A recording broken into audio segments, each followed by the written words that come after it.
Hardships come in all sizes. Sometimes it's a profound tragedy. Other times it's 7 in the morning and you've poured orange juice into your cereal. When things go wrong, we tend to think of resilience as an innate trait. You're either born an immovable boulder or you're fragile. But that isn't true. Researchers actually refer to resilience as ordinary magic.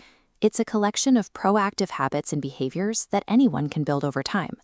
Over the next 5 minutes, we're going to build a physical 4-step action plan that you can rely on the next time a crisis hits. To do this, I want you to grab a pen and a piece of paper right now. Draw a cross down the middle to divide the page into 4 equal quadrants. Committing these strategies to paper offloads the cognitive burden of decision-making.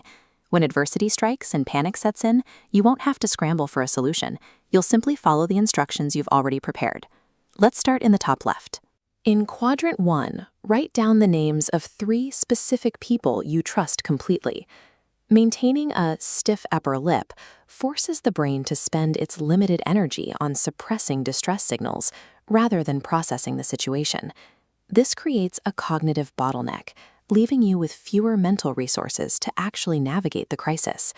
Studies consistently show that having strong, supportive relationships is the single most critical factor in navigating severe adversity.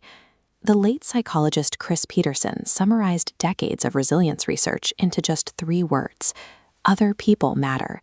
You are mapping out your rapid response team right now. When you're in shock, you don't have the energy to source help, so having this list ready removes the friction of reaching out. Move over to Quadrant 2. Here, pick a habit you already do every day, like brushing your teeth, and right next to it, write down 3 good things. Humans are biologically hardwired with a negativity bias.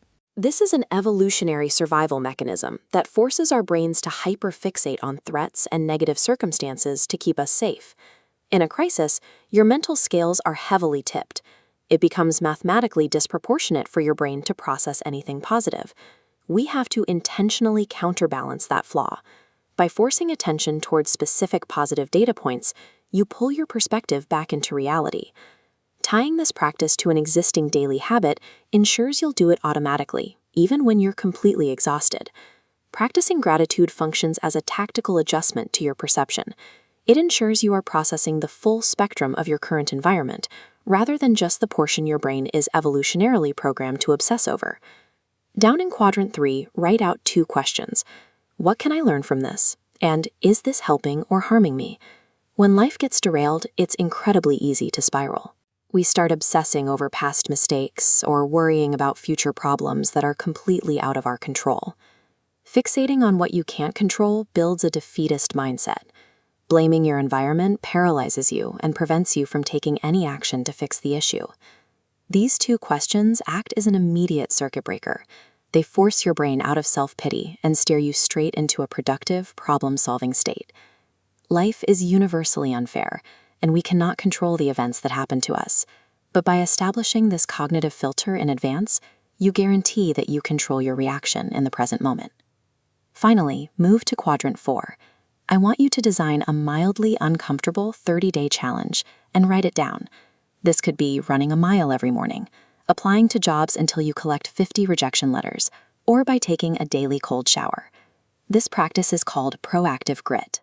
You have to treat resilience like a muscle, which means it requires deliberate, scheduled resistance training to grow stronger. By repeatedly subjecting yourself to manufactured discomfort, you actively degrade your brain's baseline fear of failure. When you seek out micro-adversity on your own terms, you prove to yourself that you can survive it unharmed.